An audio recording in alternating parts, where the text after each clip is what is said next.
boundary from sun-kissed to sun-pissed can be pretty blurry, but we all know when we've crossed it. One moment you're feeling like a warm cookie, the next you've been scalded by fresh coffee. Unfortunately for humankind, all of us can get burned by the sun. Fortunately for humankind, we have ways of protecting ourselves. But ask yourself, when was the last time you saw a roseate rhinoceros, a bronzed bunting, or a peeling porcupine? Can other animals get sunburns? I'm Devin Boker. You're listening to The Wildlife. Fish have scales in the protection of the water. Birds have feathers. Reptiles have scales, and besides, their cold-blooded nature means that they would die from overheating long before a sunburn occurred. Fluffy animals tend to be pretty well protected by their fur. Outside of that, all it really takes is exposed skin, like your doggo's nose. Perhaps pigs, elephants, and rhinos are the first to come to mind.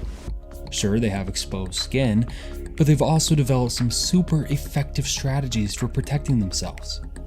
Wallowing in the mud, coating themselves in dust, or, standing in the shade. In fact, most animals you might think get regularly roasted are pretty well protected, physically, behaviorally, or both. Whales, dolphins, and other cetaceans are perhaps the biggest exception and have been known to get regular sunburns, but they tend to heal up fairly quickly. You might expect something similar for manatees and dugongs because they tend to be in shallow, warmish waters, plus they're usually pretty slow. They're practically a floating baked potato. Yet, they also tend to have algae growing on their backs, which tends to have a shield-like effect. Hippos. Now, they're another big naked behemoth of a creature. However, they have hippo sweat. It's not like your usual sweat. This kind is better, more hippo-y. I'll explain.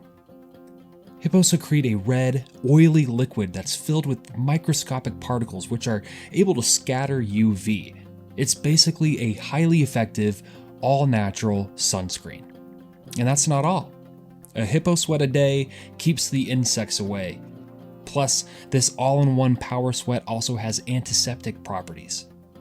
Yet, of course, like most all sweat, it's a bit on the smelly side. Nevertheless, hippo sweat is being heavily studied for its potential to inform how we design sunscreens and even some cosmetics. So, to definitively answer the original question, yes, animals can indeed get sunburned. Most, however, are adapted well enough physically, behaviorally, or both to avoid such a fate.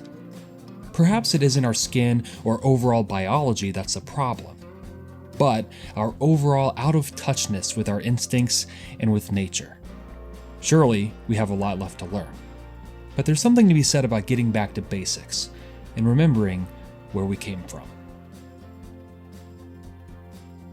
Thank you for listening to The Wildlife. Remember, The Wildlife is supported by listeners like you at patreon.com/thewildlife.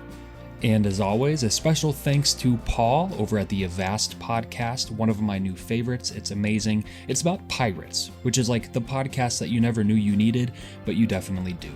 Sarah and Mitchell Strammel, Karen Bingston, Kim Drolet, Karen Bergman, Vikram Buliga, the plant prof himself at Planthropology, Megan McNeil, Matt Capel, and Christina Boker.